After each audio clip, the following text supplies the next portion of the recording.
안녕하세요. 이번 학술대회에서 발표를 맡게 된 중앙대학교의 박평종입니다. 제가 오늘 다루고자 하는 내용은 겐 알고리즘과 기술 이미지라는 주제인데요. 현재 인공지능 기반한 알고리즘들이 대단히 빠른 속도로 발전하고 있고 이를 활용해서 실제 이미지를 생성하는 알고리즘들이 꾸준히 진화하고 있습니다. 오늘 발표의 목표는 이런 알고리즘을 활용한 이미지가 기존의 사진술과 어떤 공통분모와 차별성을 갖고 있는지를 탐색해 보는 것인데요. 여러분이 보고 계신 이 이미지는 실제 게이너 원리를 적용해서 생성한 이미지이고요. 이 이미지는 Generated Photo라고 하는 플랫폼을 통해서 서비스가 되고 있습니다. 약 200만 장 이상의 사진을 보유하고 있는데요. 사진처럼 보이죠? 하지만 생성 원리는 기존의 사진술과 약간의 차별성을 갖고 있습니다. 그래서 이 내용들을 오늘 정리를 해보고 이것이 갖고 있는 오늘의 이제 문화 환경 속에서 갖는 의미, 그 한계, 문제점 등을 짚어보는 것이 목표라고 할 수 있겠습니다.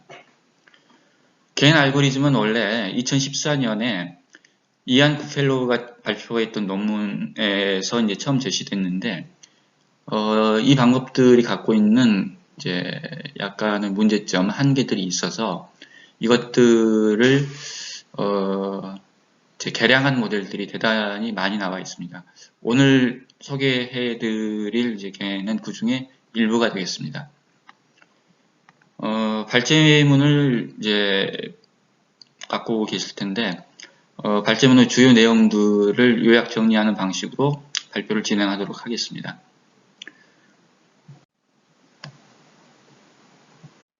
자, 이 인공지능 기반의 알고리즘이 생성한 이미지를 저는 두 가지 관점에서 접근하려고 합니다. 첫 번째는 생산 주체의 문제인데요. 알고리즘 이미지는 문자 그대로 컴퓨터 프로그램에 의해서 생산됩니다. 즉 이미지의 생산자는 인간이 아닌 기계라는 것이죠. 따라서 이 이미지의 생산 과정에서 인간은 배제되어 있습니다. 이 문제는 자동성하고 직결되는데요. 인간 개입이 차단된 상태에서 이미지가 자동으로 생성되기 때문입니다. 알고리즘 기반의 이미지는 이런 특징, 즉 인간 배제와 자동성이 고도화된 형태라고 얘기를 할 수가 있겠습니다. 두 번째 관점은 이 알고리즘 이미지가 갖고 있는 성격인데요. 개인이 생성한 이미지는 실제 사진과 거의 구분이 불가능합니다. 사진처럼 보인다는 것이죠. 그래서 이 Generated Photo가 제공하는 이미지는 실제 존재하는 인물이라고 착각할 정도의 놀라운 사실성을 갖고 있는데요. 그럼에도 불구하고 그 인물들은 존재하지 않습니다. 따라서 추상권도 없죠. 이 알고리즘을 활용해서 만들어낸 이미지는 실상 학습용 원본 데이터, 즉 사진이죠. 이 사진으로부터 인물을 구성하는 구체적인 특질들을 추출해서 이를 새롭게 조합해낸 것입니다. 그렇기 때문에 우리는 생성 원리의 관점에서 보자면 이 이미지가 사진이라고 규정하기가 상당히 어렵습니다. 즉 알고리즘 이미지는 시각적으로는 사진과 다를 바 없지만 생성 원리가 다르다는 것이죠. 사진은 원래 실제로 존재하는 대상이 렌즈 앞에 출현해야 하고 그 이미지를 감광판에 고정시킨 형태입니다. 따라서 알고리즘 이미지는 학습용 사진의 픽셀 값을 계산해서 그 패턴을 추출하고 그와 유사한 형태를 만들어낼 뿐이기 때문에 근본적으로 생성 원리라는 측면에서 보자면 사진과 다르다고 얘기를 할 수밖에 없습니다. 이런 관점에서 보자면 알고리즘 이미지는 다음과 같은 새로운 논의의 필요성을 제기하고 있습니다. 만약 겐 이미지를 우리가 사진으로 규정할 수 있다면 전통적인 사진 이론, 즉 사진 찍힌 대상과 이미지 사이의 인과관계, 물리적 접촉, 이런 개념들에 기초한 지표이론과 결별할 수밖에 없습니다. 반대로 겐 이미지가 사진이 아니라면 그에 대해서 새로운 개념 규정을 해야 합니다. 이런 관점에서 보자면 알고리즘 이미지는 사람의 손을 떠나서 장치 프로그램에 따라 생산되는 기술 이미지의 범주에 속한다고 얘기를 할 수가 있겠습니다. 그럼 개인의 원리를 살펴보겠습니다. 2014년에 처음 공식화된 개인의 기본 구조는 두 가지 방식으로 구성이 되어 있는데요. 첫 번째는 비지도 학습입니다. 원래 딥러닝은 지도학습 원리를 따르고 있었는데 이것이 갖고 있는 한계를 극복하기 위해서 비지도 학습 원리를 새롭게 끌어들인 경우라고 볼 수가 있겠습니다. 다음으로 개인의 구조를 특징짓는 가장 중요한 특징은 바로 생성자와 판별자라고 하는 두 적대적 축을 만들었다는 것이죠. 자, 생성자는 학습용 데이터를 토대로 그와 유사한 새로운 정보를 산출하는 것이 목적입니다. 판별자는 생성자가 산출한 데이터가 실제 원본 데이터와 같은지 다른지를 식별하는 것이 목표입니다. 따라서 두 모델은 서로 적대적 경쟁 관계에 있습니다. 생성자는 진짜에 가까운 가짜를 생산하려 하고 판별자는 판별을 통해서 가짜의 생산을 억제하려 합니다. 이 구조를 논문에서는 위조지폐법과 경찰의 관계로 설명하고 있습니다. 위폐법은 경찰의 눈을 속이기 위해서 진짜와 구분이 어려울 만큼 그럴듯한 가짜를 생산하려 하고 생성자의 목표도 학습한 데이터를 토대로 원본과 흡사한 가짜 데이터를 산출하는 데 있습니다. 문제는 생성자와 판별자가 균형 있는 발전을 이루어야만 학습 능력이 향상된다는 것입니다. 두 모델 중에서 어느 한편의 능력이 과도하게 뛰어나면 상대 모델을 억압하는 구조이기 때문에 학습이 제대로 진행되지가 않습니다. 따라서 두 모델의 능력이 비슷해야 학습이 이루어질 수 있다는 것이죠. 이때 새로운 데이터를 산출하는 핵심 원리는 손실함수입니다. 입력값과 출력값이 달라야 새로운 가짜 데이터가 나오는데 이는 입력 데이터에 변수를 추가하면 됩니다. 변수가 주어지면 입력값과 출력값 사이에 손실이 생기고 이 편차는 다양한 확률 분포를 보이면서 커지거나 작아집니다.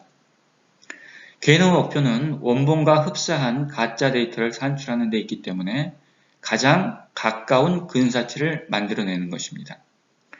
즉, 손실을 줄여야 하는 것이죠. 따라서 딥러닝에서 손실함수는 입력 데이터와 산출 데이터 사이의 차이를 줄이는 방향으로 연산을 진행합니다. 개인 알고리즘은 원래 이미지뿐만 아니고 음성을 포함한 오디오 파형, 자연어 등 다양한 종류의 데이터를 학습할 수 있도록 고안됐습니다. 그런데 불연속적 기호, 이를테면 자연어 같은 경우는 학습이 쉽지 않았습니다.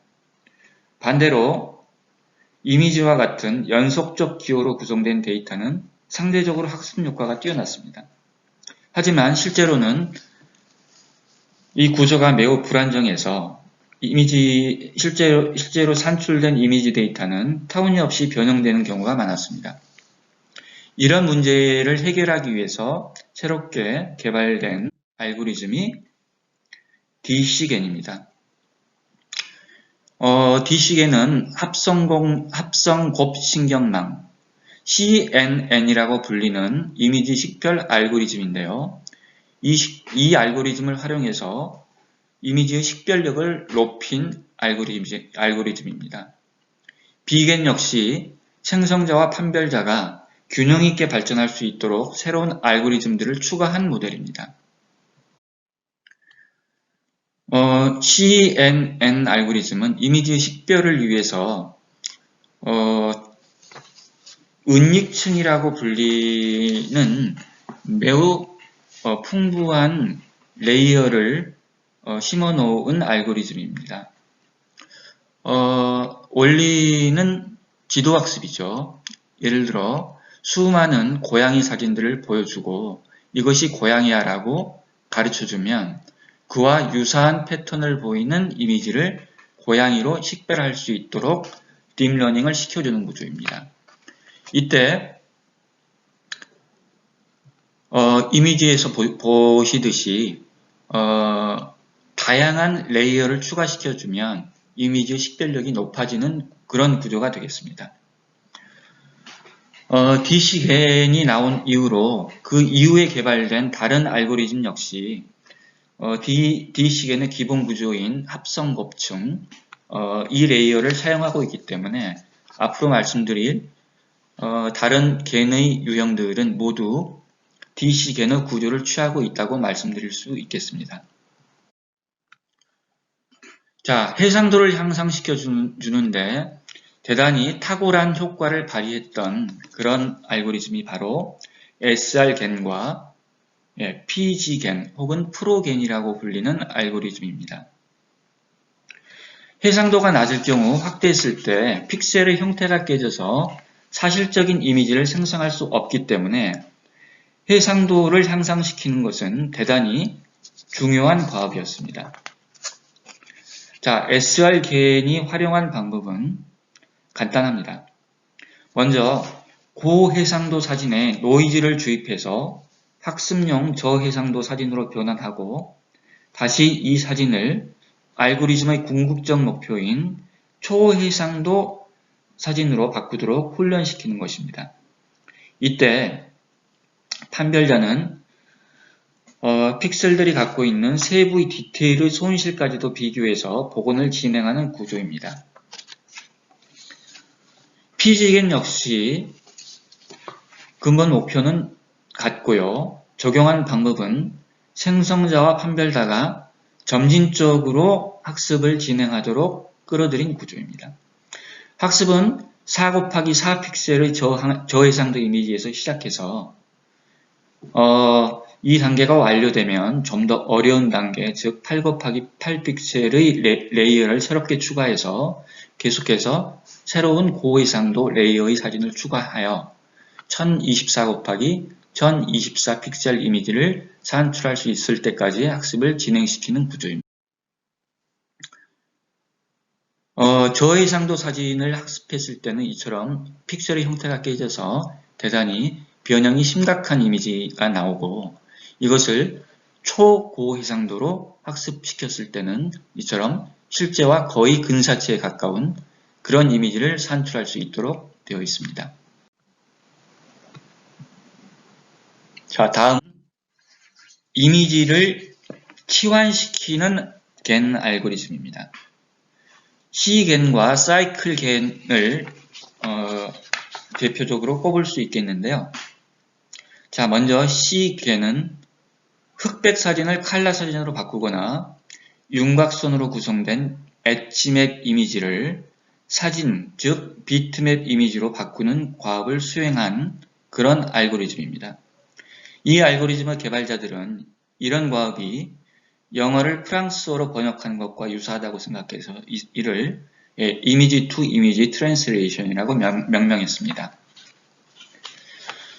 자, 그 다음 새로운 치환 모델은 사이클겐인데요. 자, C겐에서 보셨듯이 짝을 이루고 있는 두 이미지의 상호 변화는 간단하지만 짝이 없는 이미지, 이 경우 그에 상응하는 이미지를 만들어내기는 어렵습니다. 자, 예컨대 어떤 사진을 모네풍의 그림으로 변환하고자 할 때 또는 말 사진을 얼룩말 사진으로 변환하고자 할 때 부딪히는 난관은 이런 것입니다. 그에 대응하는 정확한 모네 그림이 없거나 동일한 자세를 취한 얼룩말 사진이 없다면 변화는 어렵다는 것이죠. 자, 이 난점을 극복하기 위해서 사이클겐은 생성자와 판별자를 순환 구조로 바꿉니다. 일반적인 겐과 달리 두 개의 생성자 판별자를 사용하는 것입니다. 자, 사이클겐은 역방향으로 생성과 판별을 진행하는 또 다른 사이클 구조를 추가하는 것입니다. 말하자면 하나의 생성자 판별자는 그림을 사진으로 변환하는 것을 학습하고 또 다른 생성자 판별자는 반대로 사진을 그림으로 변환하는 학습을 무수히 반복하는 구조입니다. 즉 순환 구조를 통해서 두 이미지가 짝을 이루도록 학습을 진행시켜서 근사치를 얻어내는 방법이라고 얘기할 수 있겠습니다. 자, 다음은 이미지의 속성을 변화시켜주는 스타겐 알고리즘입니다. 자, 이 논문을 제안했던 개발자들은 먼저 속성과 도메인을 구분합니다. 속성은 하나의 이미지에 내재되어 있는 의미 있는 특성, 예를 들면 검은 머리, 금발머리, 갈색머리 등이고요. 도메인은 동일한 속성을 공유하는 이미지들의 집합, 예를 들면 여성들의 이미지는 하나의 도메인, 남성들의 이미지는 또 다른 이미지를 표상한다고 규정할 수 있습니다. 이런 관점에서 보자면 앞에서 보셨던 시겐이나 사이클기는 도메인 대 도메인 변환이고 이미지가 갖고 있는 구체적인 속성들을 바꾸지는 않습니다. 한편 스타겐은 하나의 도메인 안에서 속성을 변환시키는 알고리즘입니다. 말하자면 한 인물의 머리카락 색깔이나 피부색, 나이, 성별, 심지어는 표정까지도 바꾸는 알고리즘입니다. 그런데 이 스타겐이 끌어들인 흥미로운 목표는 도메인을 여러 개 교차시켜서 변환시킬 수 있다는 것입니다. 말하자면 다양한 데이터셋으로부터 복수 도메인을 학습해서 도메인의 교차 변환이 가능하도록 설계된 모델이라는 것입니다. 그 결과 산출된 이미지는 한 인물의 머리 색깔, 성별, 나이, 피부색까지도 성공적으로 변환시키는데 변환시킨 결과물을 보여주었어요. 자, 그 다음 알고리즘은 스타일겐이라고 하는데요. 자, 스타일겐이 갖고 있는 특징은 입력값을 학습한 생성자가 학습이 진행됨에 따라서 각 층의 레이어에서 해당 이미지의 스타일을 조정하는 방법입니다. 그래서 이 알고리즘의 명칭이 스타일 기반의 생성자이죠. 이 단계는 크게 세 가지로 구분할 수 있습니다. 첫 번째는 거친 해상도 단계고요. 이 거친 해상도 단계는 4 곱하기 4 픽셀에서 8 곱하기 8 픽셀의 단계입니다. 이 레이어에서 조절하는 스타일은 성별, 포즈, 일반적인 헤어스타일, 얼굴 형태, 안경 착용 여부 등입니다. 두 번째는 중간 해상도 단계고요. 여기서는 얼굴의 부분적인 특성이나 디테일한 헤어스타일, 입의 개폐 여부 등을 조절합니다. 마지막은 미세 해상도 단계고 여기에서는 눈동자 색깔, 머리카락 색깔, 조명에 따른 명암이나 얼굴 색의 변화, 그 밖에 얼굴의 미시적인 특성들을 조절합니다. 이 최초의 입력값이 합성곡 레이어를 지날 때마다 새로운 스타일을 부여받게 되고 이 과정이 여러 번 반복되면 매우 사실적이고 자연스러운 이미지가 산출되는 구조입니다. 이때 확률 변수를 활용해서 각 레이어마다 랜덤하게 레이어를 추가시키는 방법이 있습니다. 이는 특정한 개별자들만이 가질 수 있는 변칙적 요소들을 삽입하는 구조입니다. 예를 들면 까칠한 수염, 주근깨, 점, 피부 모공, 즉 어떤 사람들은 갖고 있고 어떤 사람들은 갖고 있지 않는 이런 확률적인 특징들을 이미지에 부여하게 되는데요. 이 노이즈가 각 단계마다 추가되면 대단히 사실적인 이미지가 산출됩니다. 자, 그러면 이처럼 겐 이미지가 일반적인 디지털 사진 혹은 아날로그 사진과 어떤 차별성을 갖고 있는지를 살펴보도록 하겠습니다. 이는 개인의 원리를 적용해서 생성된 이미지의 지위와 성격을 어떻게 볼 것인가 하는 문제를 규명하는 데 매우 중요한 단계입니다. 자, 사실 사진을 포함한 모든 컴퓨터 이미지는 파일로 저장이 되죠. 그리고 파일을 구성하는 최소 단위는 픽셀입니다. 비트맵 이미지라고 불리죠. 즉, 한 장의 사진은 픽셀들로 구성된 일종의 지도라고 할 수 있겠습니다.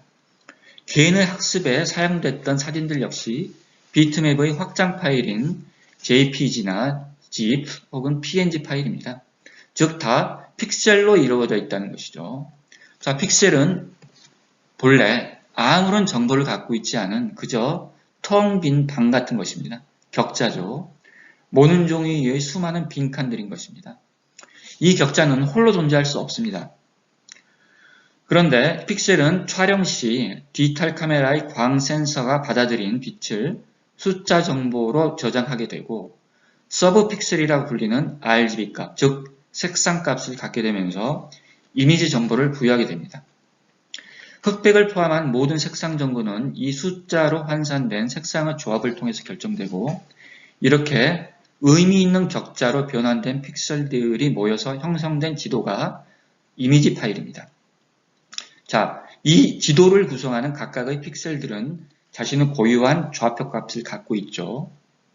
그리고 이후 새로운 색상 값을 부여받으면서 형태와 색의 변화를 통해서 이미지 전체를 변환시킵니다.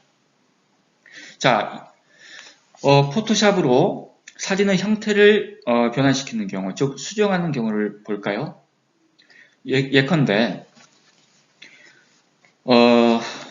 마우스를 사용해서 포토샵으로 얼굴의 형태를 길게 누르면 형태가 바뀌죠. 그런데 이때 바뀌는 것은 이 형태 변화를 야기한 선에 해당하는 픽셀 값뿐입니다. 즉, 선을 구성하는 각각의 픽셀에 새로운 색상 값이 부여된다는 것이죠. 그래서 배경의 면을 구성하고 있던 픽셀이 얼굴 피부의 픽셀 값으로 바뀌는 것입니다. 이때 픽셀의 좌표 값은 바뀌지 않습니다. 즉, 픽셀이 이동하지 않는다는 것이죠. 즉, 각각의 픽셀은 픽셀 지도에서 고유한 자기 위치를 점유하고 있고 형태시 변하는 것은 색상 값뿐입니다. 좌표 값은 바뀌지 않는다는 것입니다. 그런 점에서 보자면 포토샵을 사용해서 이미지를 수정했다 할지라도 그 이미지를 구성하고 있는 픽셀 지도는 여전히 동일하다고 말할 수 있겠습니다. 즉, 디지털 변형은 시각적으로는 형태 변화처럼 보이지만 실제로는 각각의 픽셀에 색을 입힌 결과라고 말할 수 있겠습니다. 자, 그렇다면 개는 어떤 방식으로 이 픽셀을 바꾸는 것일까요? 자, 개인의 생성자는 새로운 이미지를 만들어내고자 할 때 손실 함수를 사용해서 편차를 만들어내죠. 원본과 다른. 자, 이때 손실 함수는 원본 픽셀들이 갖고 있는 특성들을 계산을 해야 합니다. 그리고 거기에 손실 함수를 대입해서 편차를 만들어냅니다. 그러나 이때 역시 바뀌는 것은 픽셀의 색상값 뿐입니다. 학습용 사진을 구성하는 각 픽셀의 기본 구조, 즉 픽셀 지도는 그대로라는 점이 중요합니다. 즉 비트맵은 고정된 구조이고 픽셀의 RGB 값이 바뀌더라도 픽셀 지도는 그대로라는 것입니다. 자, 그렇다면 아날로그 사진의 경우는 어떨까요? 전형적인 사례로 골튼의 합성 초상을 살펴보겠습니다. 골튼은 여러 개별자의 사진들을 합성해서 타입, 즉 유형을 만들어낸 평균 이미지를 제안했던 인물이죠. 자, 이때 합성 초상을 만드는 방법은 예를 들면 8장의 사진을 합성하고자 할 때는 전체 노출값을 먼저 구한 다음에 각각의 사진에 8분의 1씩의 노출을 주는 것입니다. 이때 한 장의 얼굴 사진을 구성하고 있던 은 입자의 배열은 목적지인 다른 감광판으로 이동하는데 이때도 은 입자의 배열에는 전혀 변화가 없습니다. 나머지 다른 사진들의 입자 구조도 마찬가지죠. 이는 당초 원본에 지대로 배치되어 있었던 입자들의 구조가 바뀌지 않았다는 것입니다. 즉, 겐 이미지에서 픽셀의 배열이 달라지지 않듯이 골턴의 합성 초상에서도 입자의 배열은 그대로 유지된다는 것입니다. 말하자면 입자의 구조와 픽셀 지도, 즉 비트맵의 구조는 같다는 것입니다. 자, 그렇다면 서두에 말씀드렸던 이미지 생산 주체의 문제로 논점을 옮겨보겠습니다. 자, 세 경우의 이미지 생산 주체가 어떻게 달라지는지를 간략히 정리하자면 큰 차이는 없습니다. 하지만 각 단계별로 약간씩 변화는 생겨나고 있죠. 골턴의 경우 이미지 생산을 주도하는 자는 여전히 인간입니다. 먼저 사람이 8장의 사진 크기를 동일하게 조절한 후 얼굴을 구성하고 있는 눈, 코, 입이 정확히 겹치도록 수평축은 동공에 맞추고 수직축은 사진의 중앙에 맞춰서 노출 시간에 따라 8번의 촬영을 반복해야 합니다. 포토샵으로 사진을 수정할 때도 수작업은 필수적이죠. 수정을 하려면 픽셀 값을 수동으로 조절을 해야 하고 형태를 바꾸려면 마우스를 정교하게 움직여야 합니다. 이 경우 픽셀 값의 조절은 특정 알고리즘에 따라서 자동으로 이루어지지만 여전히 사람이 개입을 해야 한다는 것입니다. 즉 수동과 자동 교차하는 것이죠.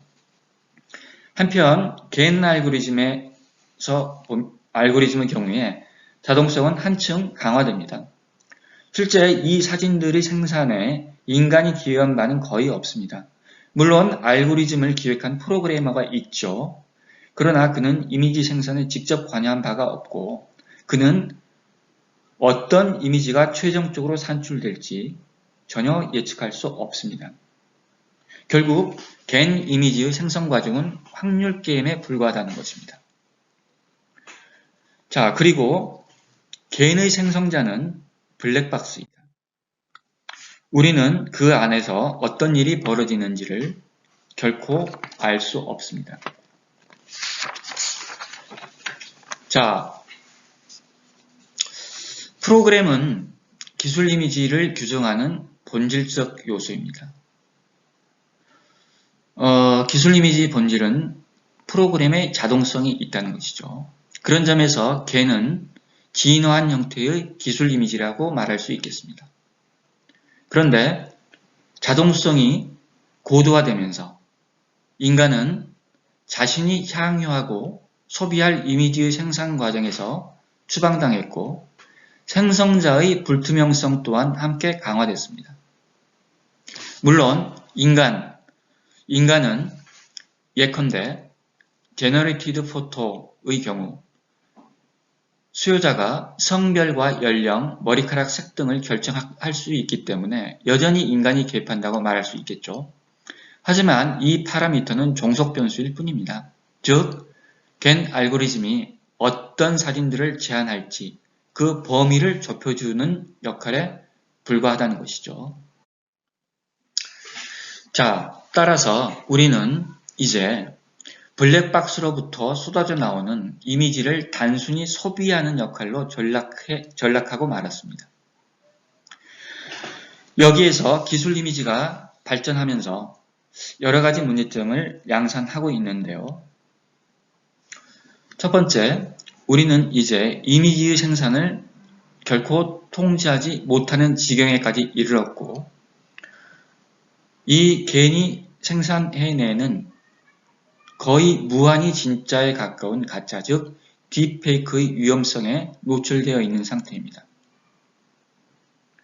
이미지를 생산하는 인공지능은 인간에게는 블랙박스입니다. 심지어 그 프로그램을 설계한 조물주에게조차 이 블랙박스는 고정입니다. 그리고 이 블랙박스가 해체될 가능성은 거의 없습니다. 그렇다면 우리는 어떻게 해서 이 블랙박스를 투명한 상자로 만들 수 있을지를 고민해야 할 것입니다. 대양 알고리즘을 만드는 것이 하나의 해결책이 될 수 있을까요? 자, 이런 질문을 끝으로 제 발제를 마치겠습니다. 감사합니다.